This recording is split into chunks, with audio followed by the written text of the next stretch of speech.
Good morning, world. This is Steve Rao, the host of Pod and Road. I apologize, I'm having a little bit of an internet issue, but I hope you can hear me. Today, I'm going to open up my monologue and then I'm going to get back to watch the live stream so I can hear the name of one of my friends, Robert Jordan, who was killed in 9/11. He was one of my suite mates in boarding school. He graduated in 1986. He was from Berkeley, California. He went to UC Berkeley. He was from Orange County. He was a great crew member of our high school crew team. And then he went on to have a successful career in finance, where he was selling bonds to the United States government. He died in one of the World Trade Center towers on 9/11. Not a day goes by when I don't think of his warm smile and how he helped me when I was homesick, 12 hours from my home, and helped me cheer me on as I became a tennis champion in our school, winning a state championship in 1987. With that being said, in the state of Delaware, I wanted to dedicate this blog to 9/11. Wherever you are in the country or the world, we remember that day, that terrible, infamous day on 9/11, when hijackers and terrorists attacked our World Trade Center towers.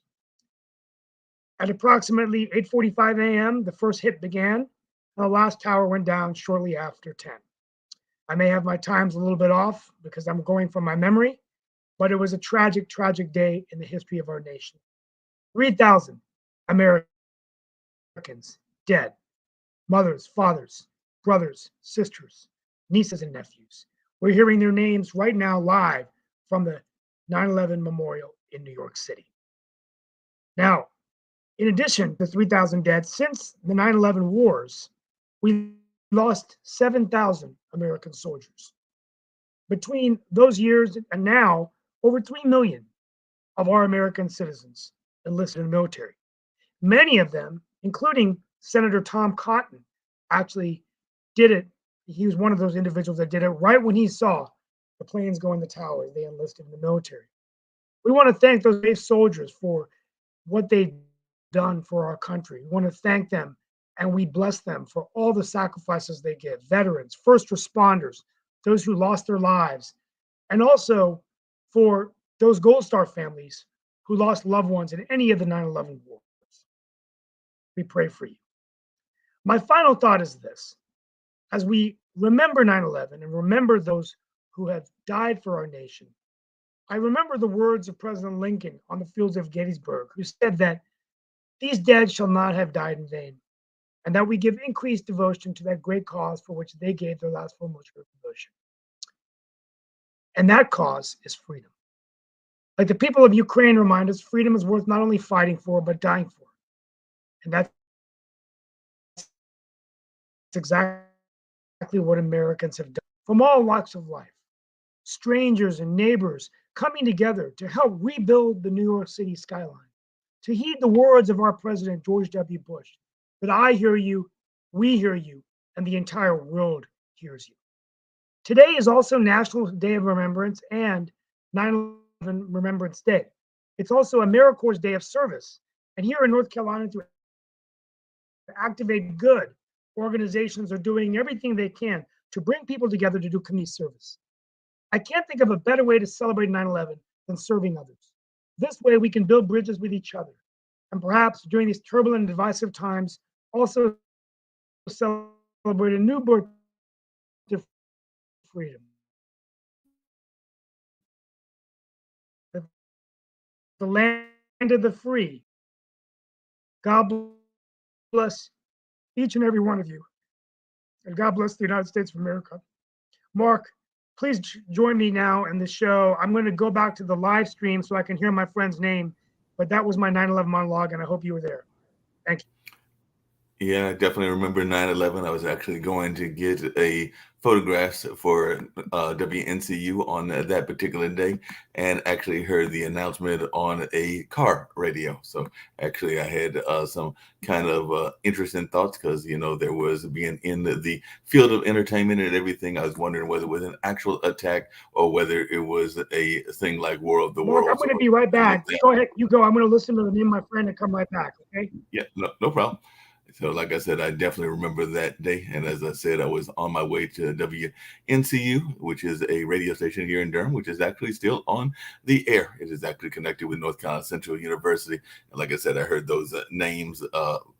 Definitely, I heard about the attack, but at the time there was a car going by, and I was hearing it off of a car radio. So I was wondering if it was an actual attack or whether it was a fictional attack. And when I got to the radio station, I remember seeing the computers up and actually got there in time to see the second plane crash into the building. And folks were definitely frantically running around. We had our news crew trying to get the story. And of course, I had several friends that were in New York. So I was trying to reach out to them to see how they were doing and how they were surviving, and if they were surviving, because I think I had some friends, including some relatives, that might have been working in that general area and all along those lines. As a matter of fact, one friend I know is a teacher here in this area. So he is still doing teaching to this day, but he has moved back to North Carolina, that being Irvin Truitt. But I remember trying to track him down. There was a young lady I was dating at that time that was from New York. So trying to track her down and trying to track down a couple of other friends, because as we all know, it was hard to get in touch with people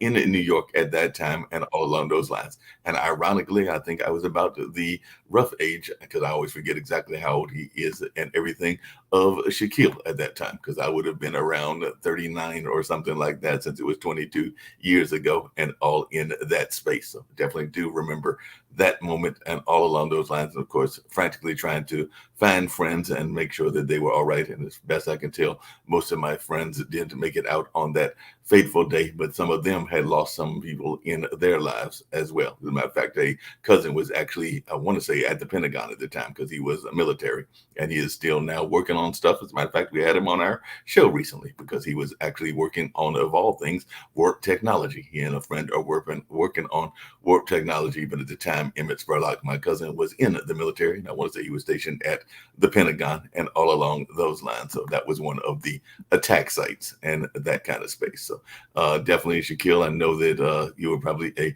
youngster at that particular time and all in that space. I know Lee Newton Rose is actually from the New Jersey area, so he might have some thoughts, because I can't remember whether he was in Atlanta at that time or whether he was in New York, New Jersey, and all along those lines. And of course, Jacoby may have some thoughts as well. But that was some of the immediate thoughts that came to my mind also.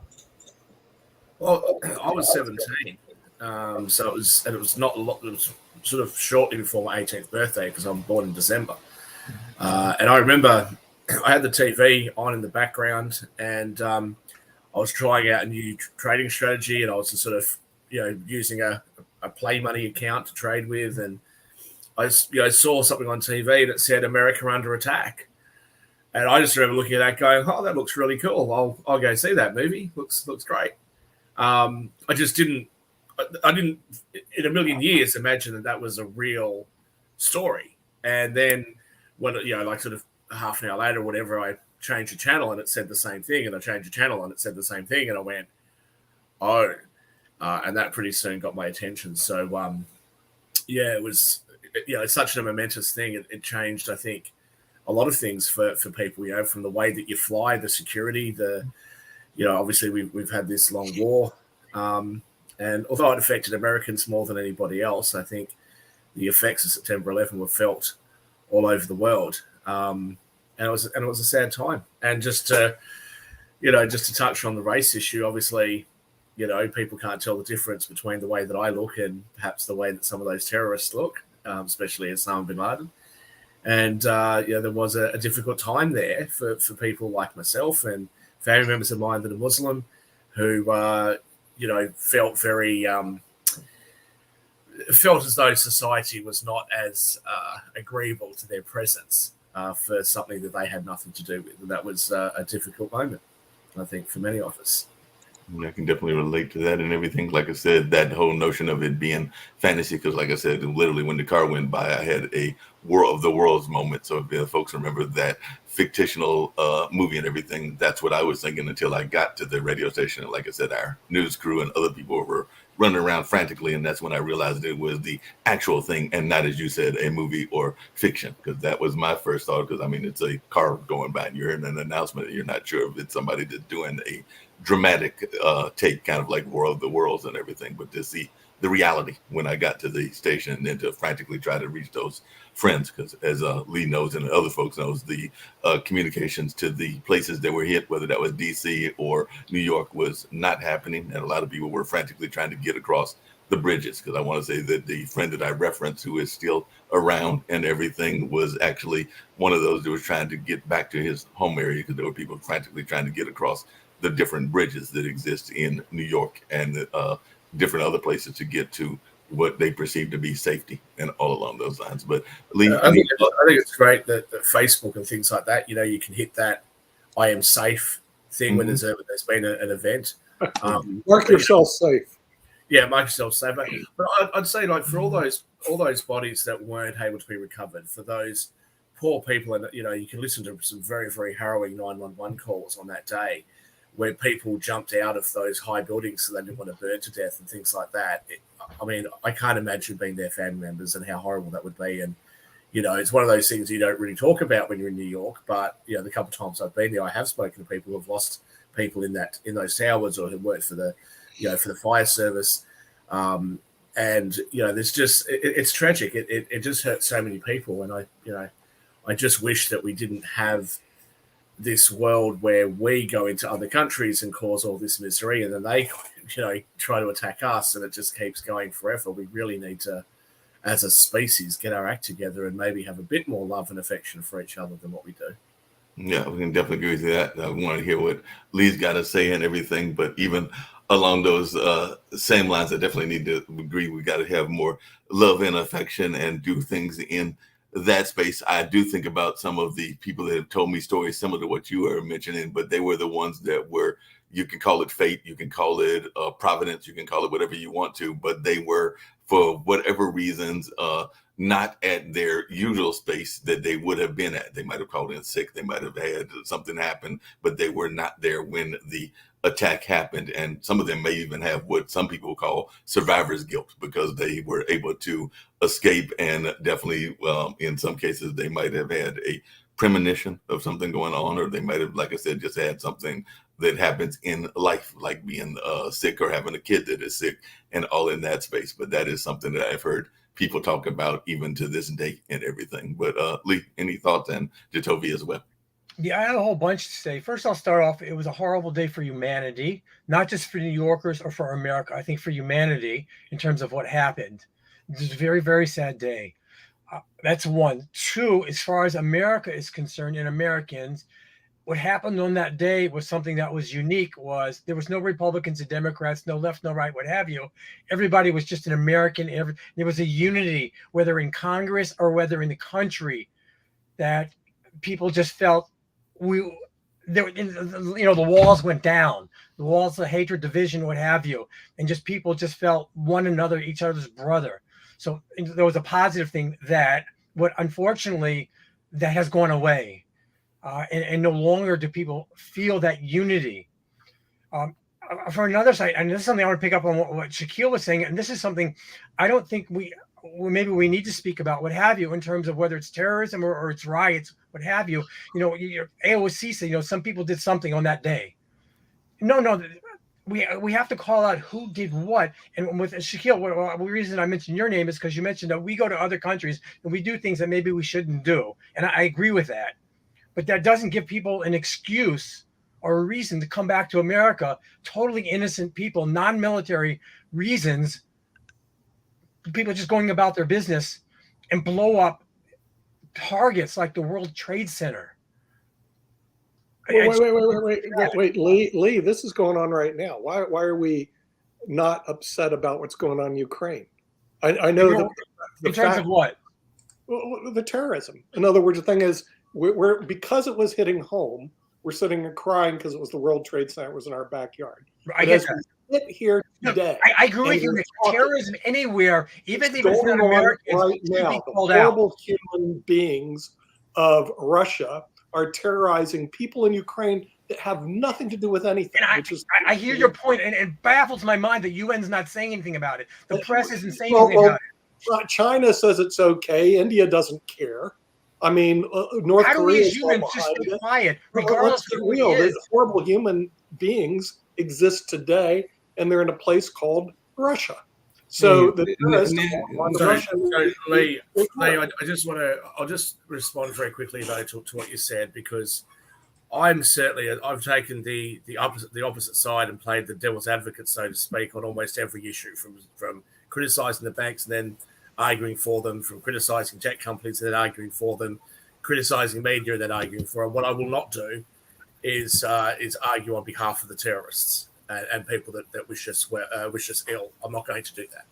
What I will just simply say is that obviously when we in the West interfere with other countries, we're not always going to get it right. We are sometimes going to anger some of those people. Now, I'm not saying that their actions are in any way justified, but I think that we have to be careful about what we do and what we don't do in a lot of cases in countries that we have either been involved in or have previously been involved in. And it's one of the points that I make when people say to me that the United States and its allies shouldn't be in the business of nation building.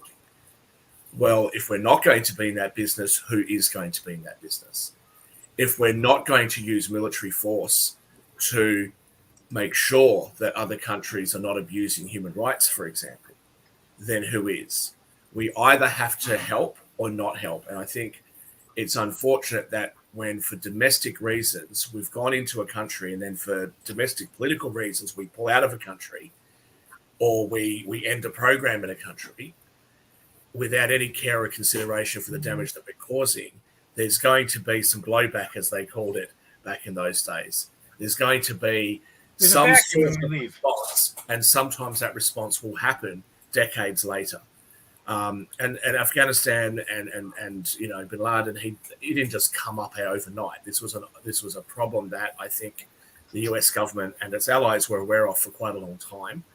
And unfortunately, it was allowed to just get worse and worse until finally that madman was able to persuade others to do those crazy things and horrible Hey, things. Nick and Shaquille, just really quickly, and this is a question for everybody on the panel, including Kim, who I see has joined us and everything. There are two things that come up when it comes to terrorism that I think about, and I don't know that folks are going to agree with me, but I'll just present both of them and hear what folks have to say about them. One is that I hear what you're saying, definitely Lee and everything, but one of the things that I think happens in society, unfortunately, is that when a disaster happens, we rally around whatever that disaster is, and then after the disaster is supposedly alleviated, however you want to call it, being alleviated, whether that's a natural disaster like Katrina, or whether that's a world disaster like 9/11, as soon as we feel that we are comfortable, we go back to our old ways. And I would say that even happened on 9/11. I definitely feel that happened during Katrina, and I definitely feel that has happened even to some degree during COVID and everything. So I would say that is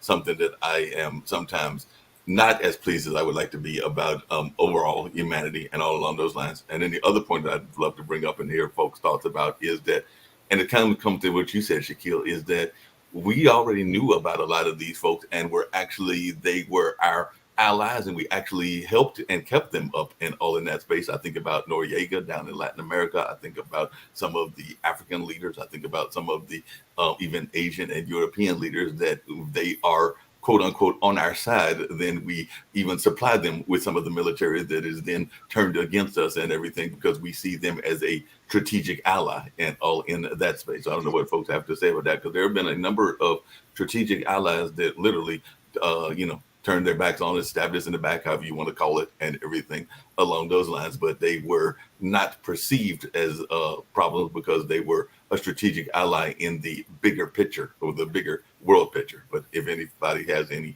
thoughts about that, or if I am wrong, correct me. I'm not going to correct you, Mark. I think we do become creatures of our comfort and bad habits after great tragedies happens.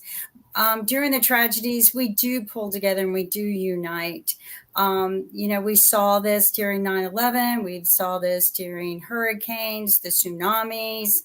And of course, during COVID, we didn't see that. I don't know what the difference was, but we did not see our country or any of the other countries unite to make it a better place.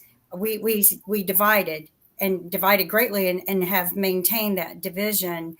But what I do want to say is like many of you, I truly remember every second of that morning of where I was at the airport waiting for a flight, watching the desk clerks and the agents answering phones and tears coming down their face, and how they composed themselves and, told us the flights were canceled and that they were having to close down the airports. We were all receiving phone calls, probably from family and friends, as I was, informing me, please don't get on the plane. I was on my way to meet people who were in the towers that morning. And I can remember how helpless I felt, especially when I arrived home and turned on the TV and watched in horror. But I also watched how the heroes rose out of the ashes of what was happening, and to shed light on people, and how our leaders united and separated their, got rid of their differences, left them at home, and united and said, we're going to pull together and we're going to rebuild this. And I could remember, I could just feel like the only thing I could do was pray. Today, there's so many things we can do. And today what I do is I donate to the Tunnels to Towers program that provides mortgage-free homes for the fallen and disabled heroes that have sacrificed their lives for us, and it provides it for their families as well. And they're one of few who provide up to 93%. But today there's so many things we can be doing to help prevent things from like this ever happening, to reach out and help other people who are suffering or struggling. There are probably still so many people out there who are still suffering and grieving from the loss of their family members who were in the towers, or their best friends. And I think we need to remember this, rather than just get comfortable in our lives and say, oh, it's gone. It's not. I think that there's always a chance that this can happen again. I think we've become lazy again. I don't think we're on our guard as we should be. We were not on our guard as we should be back then. They even show proof that two of the people who hijacked one of the planes were actually scanned and set aside at the airport for potential questioning, and they went ahead and let them through. I think we just need to learn from our mistakes, which there were many of them, and we need to start doing the things we can do today. We don't need to use prayer anymore. We need to do things. Prayer is good, but that to me is our last hope. Yeah. We had our last hope that day. I have a question to you. If you remember, after the 9/11, there was international coalition led by United States to invade Afghanistan, Iraq. It was international coalition. And by the way, Ukraine, although not being a member of NATO, Ukraine participated in these missions on U.S. behalf. What's the principal difference between attack 9/11 and Russian invasion of Ukraine, in your opinion? Absolutely none. Absolutely none. We should have stood up harder and stronger with humanity. And that's the difference, is humanity. This is about humanity and acts and crimes against humanity. And there was nothing different. And we as humans should have stood up and stood the ground and said, no more war. Men need to stop using that as a means of power. We need to find different ways. Play chess, for God's sakes, but we need to stop using killing people as a means of power and control. And Putin needs to be put in his place. Period. The other interesting thing, Sasha, was the American response to 9/11.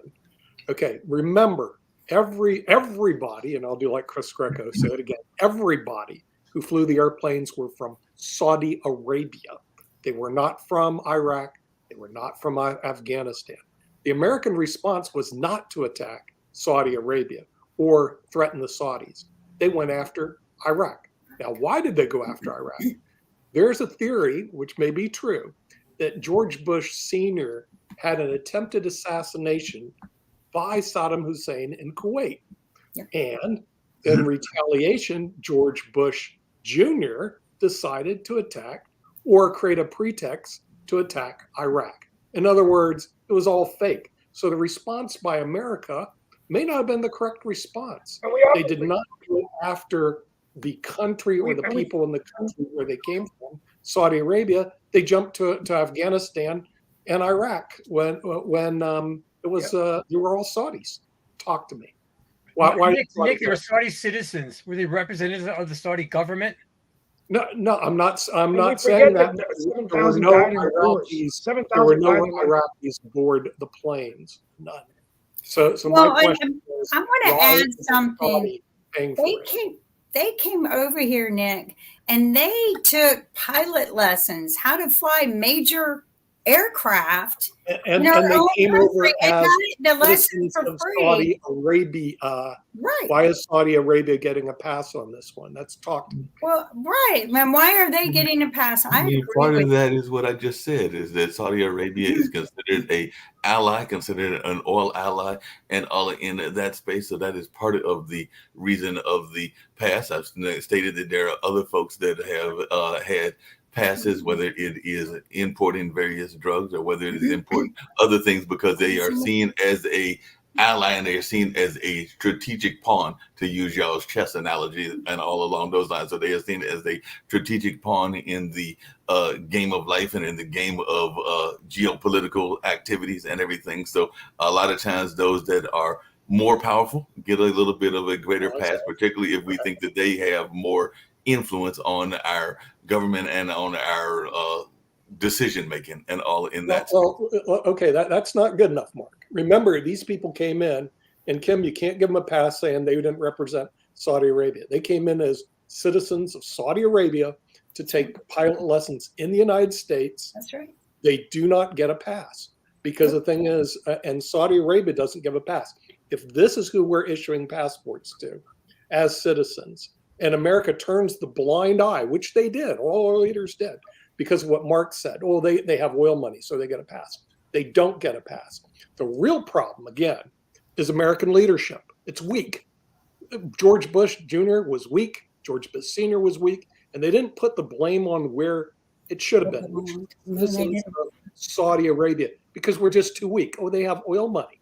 And then, hence the thing is they get a pass. No, they don't get a pass. Just because you have money, and oil money does not give you the right to send terrorists over here, who are your citizens, by the way, and blow up our bloody World Trade Center. Well, Nick, come on. Why didn't anyone question why they were taking pilot lessons for major aircraft? Why? I mean, heck, our own people can't even get that pass. So why didn't anyone even question that? That's what bothers me. No, they were not even interrogated or background checked. Here, take some lessons to fly bombs in the air. There you go. And the media needs to be held accountable, because they gave Saudi a pass too. So because of money, pass, and everybody passes. I think The Saudis should not be given a pass. No, they should. So I think what we are doing is actually answering Lee's question without answering Lee's question. Lee had asked why, when things happen overseas and then they come and attack and it happens in the States. If I'm paraphrasing. You can correct me if I'm wrong. But I think the discussion that Nick, you, and Kim are having are answering that question without directly answering that question. You guys are talking about the Saudi government. And don't get me wrong, I'm not trying to defend the Saudi government, because they are in the middle of sports washing all the atrocities that they are in the middle of doing anyway. So I'm not defending the Saudi government. However, they were citizens of Saudi Arabia who took the flight lessons and took the planes and came through Canada and actually flew the planes. So they were citizens of Saudi Arabia and not the government, who did not send these individuals. So it's the fact is Go ahead, Steve. So we were caught sleeping at the wheel, right? I mean, we didn't know they were coming in. This is a planned operation for years. And I mean, it's just, it changed our lives, right? In terms of security at airports and things like that. Although I don't see trains. My wife and I travel in train. Very, very, very little security on our train system. But anyway, I just want to throw that out there. And I'm sorry I'm late today. I had to listen to one of my friends. But also, I just wanted to tie in even to what Shaq pointed out, because Shaq had pointed out earlier that people who looked like him were getting blamed for something that they weren't even involved in. Stereotype. Kim added in the fact that, hey, we fell back out, even though we came together for that hot second, we fell back into the same traps that we all fall into. And this all, again, is in line with answering Lee's question. The reason Lee, for example, if we go overseas and the things that have happened in Syria, where we intervened in Syria, we intervened in different areas. It's not we go over there not to have collateral damage, but it happens. And we don't acknowledge that, and we don't actually follow up and do the diplomatic things that are right to help people and help that society and that culture heal the way that they need to heal.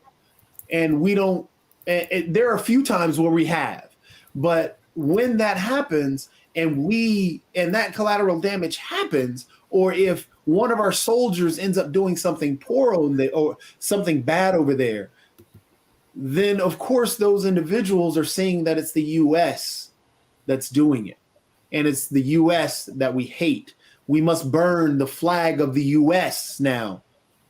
It doesn't matter about, okay, well, you're not in the government or you didn't send these people or whatever, but I hate Americans. And that happens. And we have to, being caught sleeping at the wheel, we have to acknowledge that this, and what Kim had talked about earlier, war isn't a true solution. War creates more problems. It creates hatred. It creates single kids left without parents because their parents were killed in a war because a shell went off in maybe the workplace that they were there. Now this child knows only to hate America because he's taken in by a terrorist organization.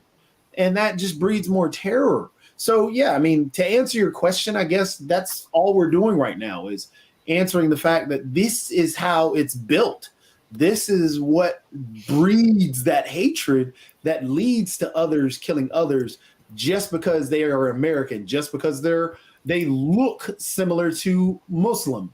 They have brown skin, and so yeah, that I guess that's what I'm picking up on. And it's going on right now. I'd like to respond to something. America was always hated. It is hated country, and it will be hated even more in the future.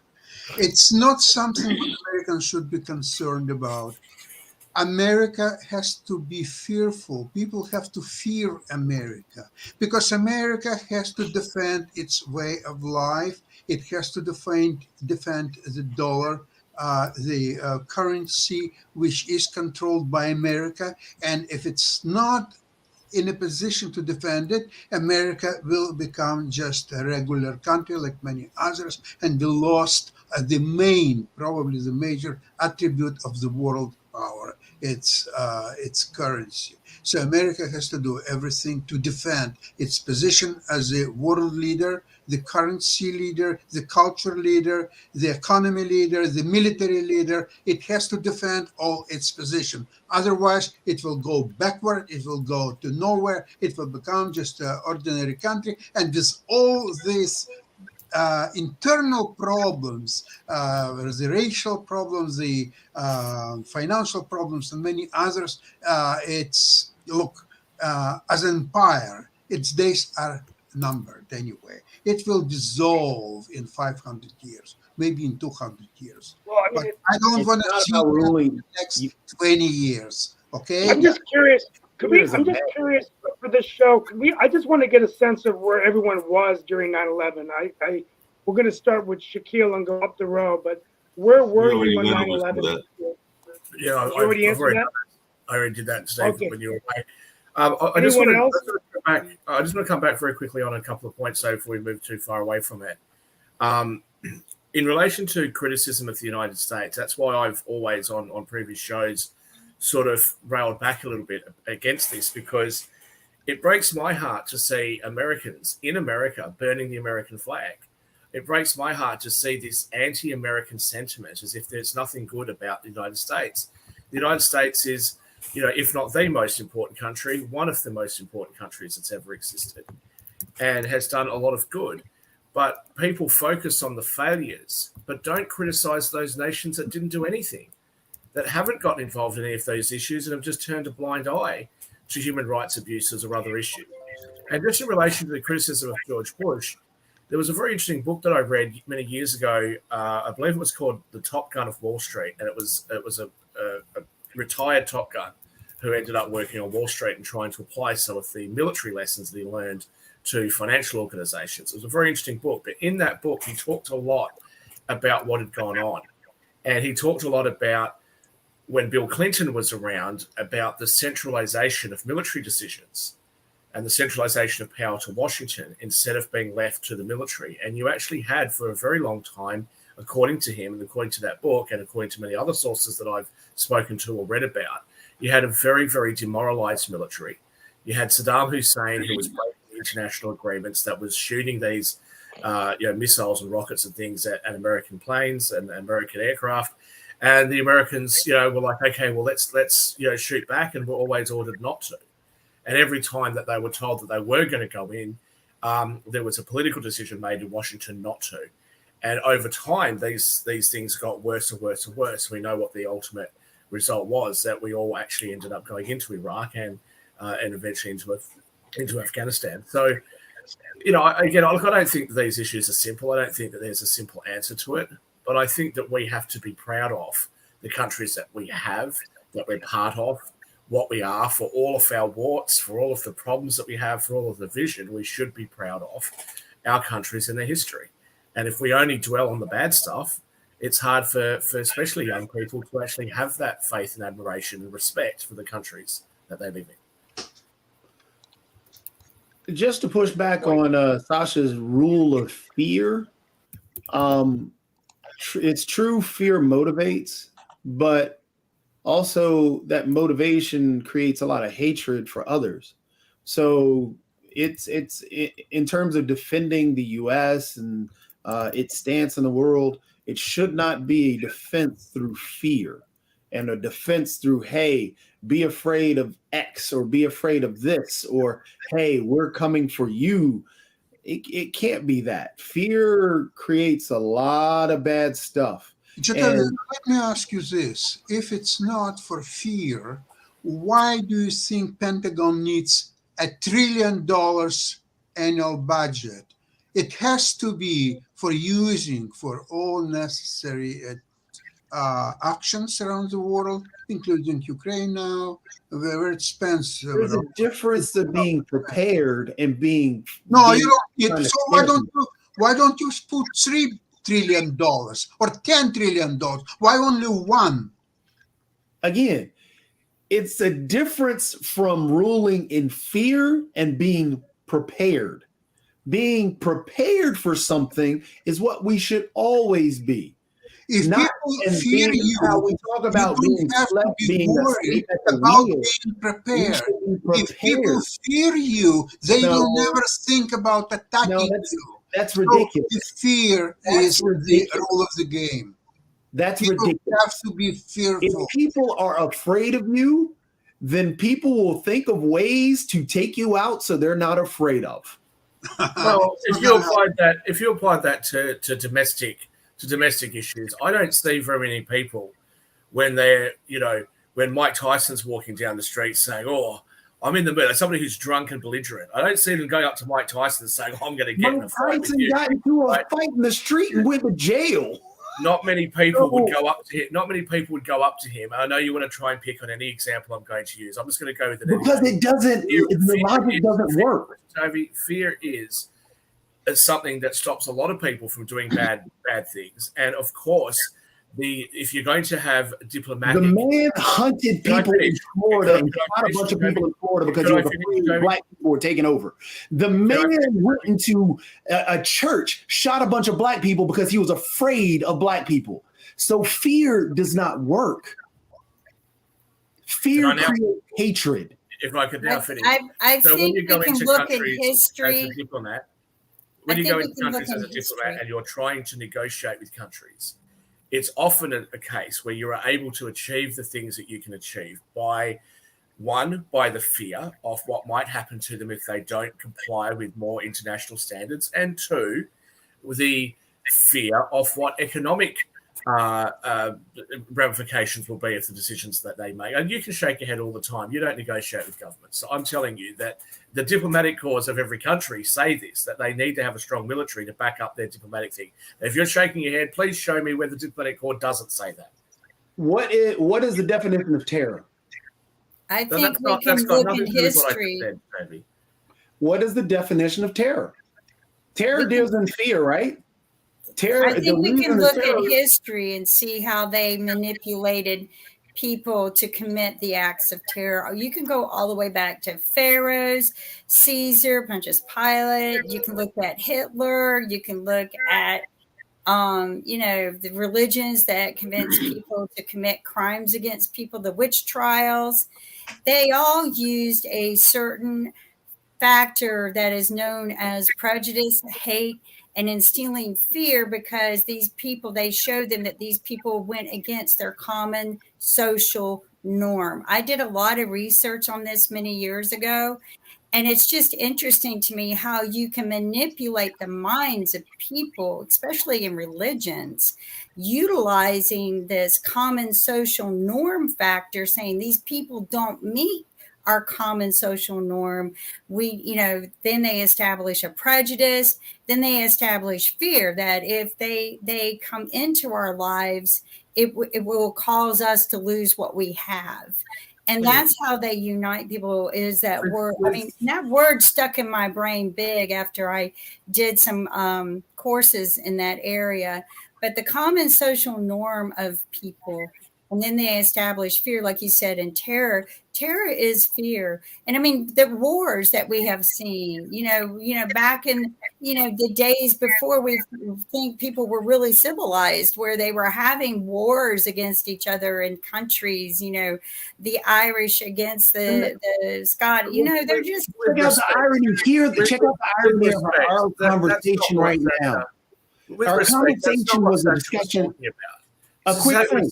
Sasha's comment about the funding to the Department of Defense, the funding to the U.S. Check military out- complex, as a way for the United States to be intimidating, or for other countries to be in some fear of the U.S. and its reaction. That doesn't really equate Check to the out- way that you guys are using. think about fear. the irony We're of- using fear, Jacoby, to say No.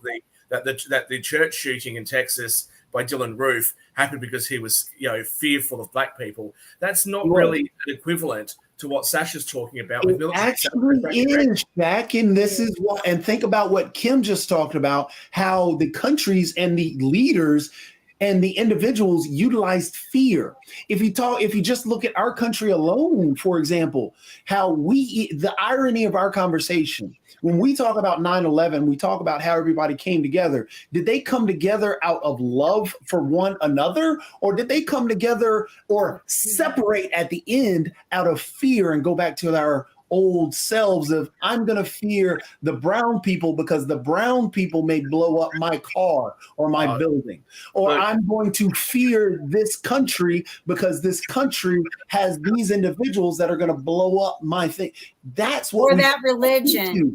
Religions are a religion, big factor to Toby, So- not just countries. So fear is not the answer. But Fear Jacoby, is if far you're from trying the to- answer. You're trying to I somehow- fear Christians because they might concern burn that me at Americans stake have. as a witch. If you're trying to, They trying to- utilize the Bible to burn women and dunk women and drown women, but they use the Bible and fear to kill women, but they were really just killing them to take their money and property.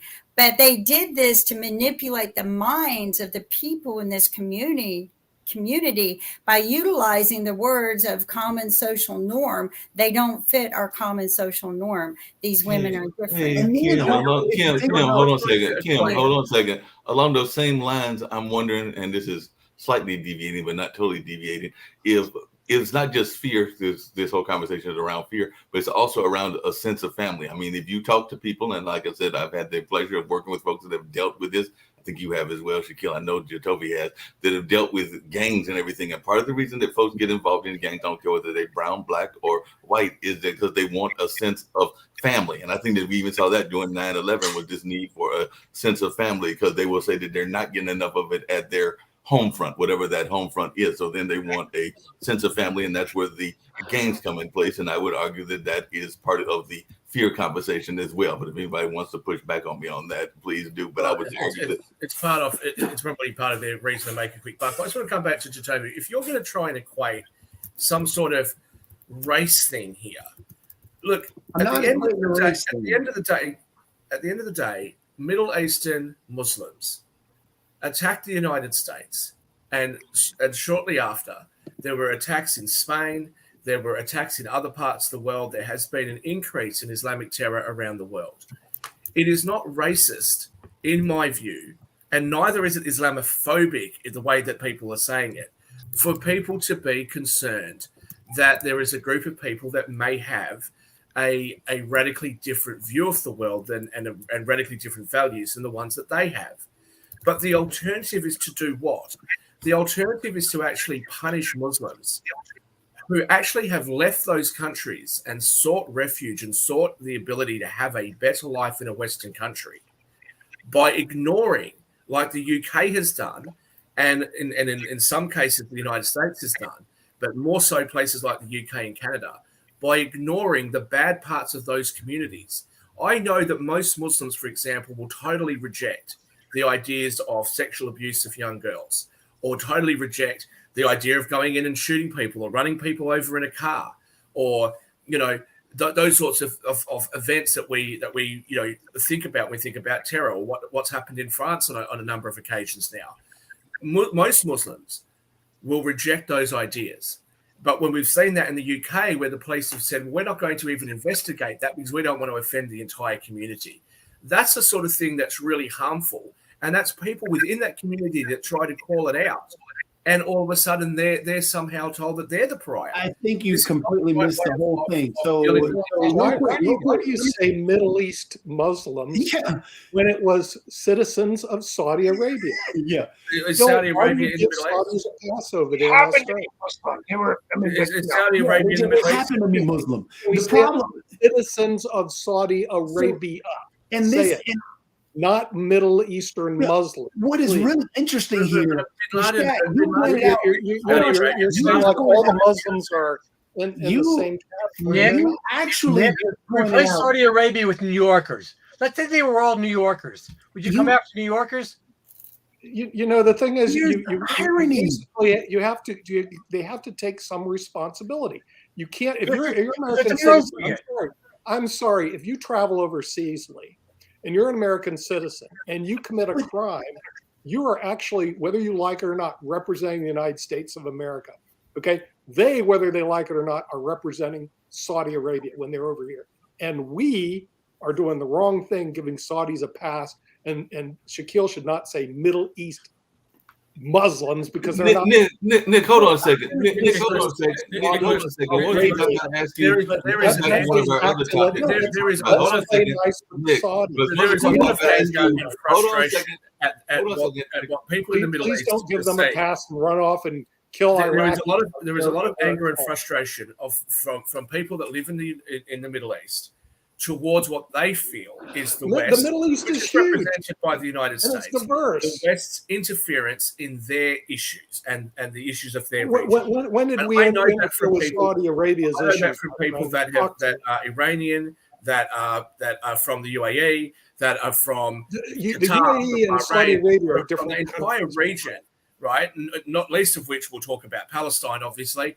There's a lot of feeling that they've been let down, or that the Americans have come in and told them what to do and then just left. But that's not the issue at hand here.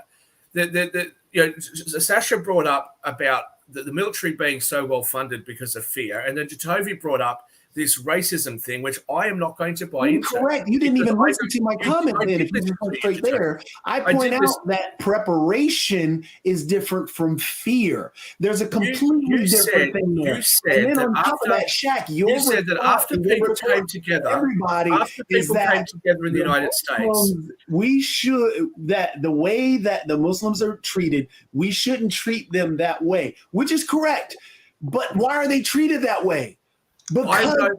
Jacoby, No, excuse but me, you what you said- forget when what you said, 9/11 Jacoby, was- happened, how many Muslims around the world were cheering and celebrating, Muslim- and they were the ecstatic. Muslim population You is a are forgetting fine that quite stand-up convenient. population. But I That's don't. quite, Sasha, that's quite correct. But But I'll the, come thing, back to the that in a second. problem is you're not Jacoby, listening. What you you said said. fear, Sasha. The reason that the Muslim population is being abused by a lot of Americans at this moment.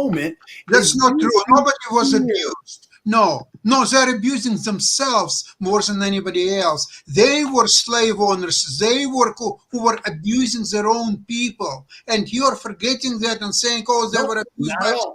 America doesn't have time to abuse these people, frankly speaking. And also, if America is preparing, as you say, to being attacked by whom? Canada, Mexico, or whom else in the world? America doesn't need the It's $1 trillion preparation. budget.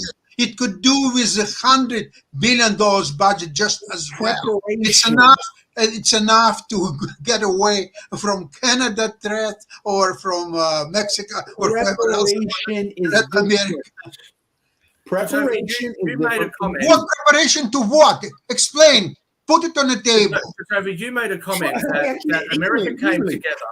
Whatever threat that And comes then as to soon the as- US, Whatever a threat from where? From whom? Beside Canada and Right. Mexico, who can threaten America at all? Oh, okay. There is a fear that Canada and Mexico can unite in coalition. We're And on a yes, show threat to us. talking Maybe. about we're on a show talking Sasha. about what happened on 9/11. Pentagon You is made a useless You said a to threat. deal with 9/11. Pentagon is useless. It's FBI, it's CIA. There are agencies who have to deal with that. Not Pentagon. There is nobody to fight with. Jacoby, you Sasha, made the Sasha, comment. This is what I Sasha. was trying to respond to. You made the comment that the United States became united after September 11, and then they started treating Muslims bad. And then what you said was that Incorrect. they did that Muslims bad because before. they were. Can I please just finish a sentence? Because they were brown. They had You brown want me skin. to That's correct what you you, said, or and that's when you what I make a mistake? responded to. When you make a mistake on what I state and what I point out, it is okay for me to interrupt. And I'm hoping that everybody does the same when I do the same. Well, I've tried to do that before when you've mischaracterized the things that I Nope. say and you demand that I let you finish. So don't start that with me. Of So all as the people we- on this panel, don't Time start out. that with me. As we Ah. wrap up the hour, Steve asked for each of us to share where we were. And I think we need to start at that point. Steve, would you start the round robin, please? Where were you? Yeah, on just a 9/11? round robin, and then I'm going to close out a little bit early today with my closing monologue. But we'll start with Mark, and then just go our way up the squares, just where you were in 9/11. Well, like I Mark? said, I was on my way to a photo shoot. It was actually with North Carolina Central University and their radio station, which had only been on for a few years. So I was literally at a bus stop when I heard the announcement from a car radio that was passing by me, and all in that space. So that's where I was. And then, like I said earlier, I was frantically trying to find some friends that actually lived in the New York and DC area. And fortunately, I was able to track down all of them that are in my inner circle and all in that space. Some of them lost folks during that fateful attack, but fortunately my friends were able to be tracked down, but it did take several days because of what was going on with our phone lines during that particular Kim, fateful- where were you? I was at the RDU airport waiting for a flight to go meet some business people who were actually in the towers that morning. And I witnessed how our airlines truly take over a situation, no matter how terrifying it is, and calmly take over and take care of everyone to make sure our safety comes first. And I just want to say thank you to all of them who are out there who serve us every day. Yeah, I was in West Virginia in between jobs between Raleigh and West Virginia for a few years, and I happened to be in Charleston. I was sitting at a restaurant with someone that worked for the governor at that time, and we just saw the planes go in, and we didn't know if it was a bomb or explosion. Very scary. And then we got the news. One of my friends, Robert Jordan, was one of my classmates in boarding school, and he died in the Trade Center towers. He was a senior when I was a sophomore there, a freshman actually. And I actually heard his name today read during the 9/11 ceremony. And, it was just, I think of him a lot. He was a great guy. But anyway, pray for his family and anyone who lost a loved one. Nick, where were you? Pittsburgh, Pennsylvania. Just as there was a plane that actually hit pretty close to where I was staying in Pittsburgh working. And I saw it in the morning because it was on the Today Show. I kept staring at it. I thought, some stupid guy took a little plane and hit the World Trade Center. Yeah. This is what dumb. Because New York airspace is pretty busy, but you shouldn't hit a building that big. And then another plane hit. I was going, that was not a little plane. And then I realized we got a serious problem. So I kept staring at the tube in Pittsburgh, and my flight out of Pittsburgh was obviously delayed because of the they basically shut down the airports, and so I spent the weekend in Pittsburgh and then flew out, I think, on Monday or something like that.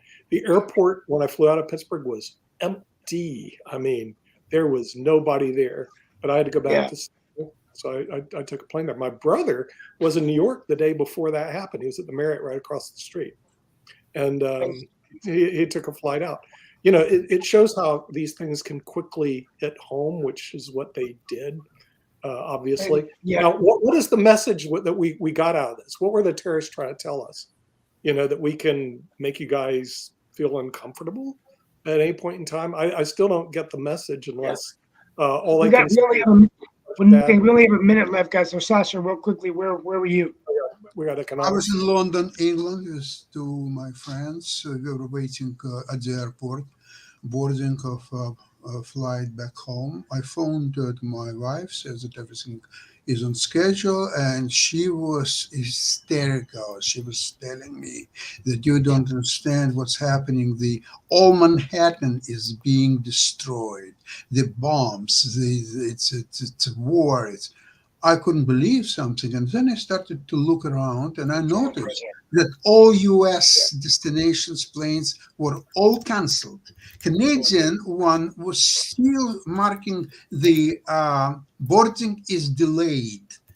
So there was some hope that although it's delayed, it could still fly. But seeing that all U.S. planes were canceled, I already saw what's going to happen. So we immediately rented a townhouse in London and spent 5 days there waiting for the first available plane to Canada. On the streets of London, the all Muslim-looking people, they were all taken by police into cabs and taken to police stations. So the London police was...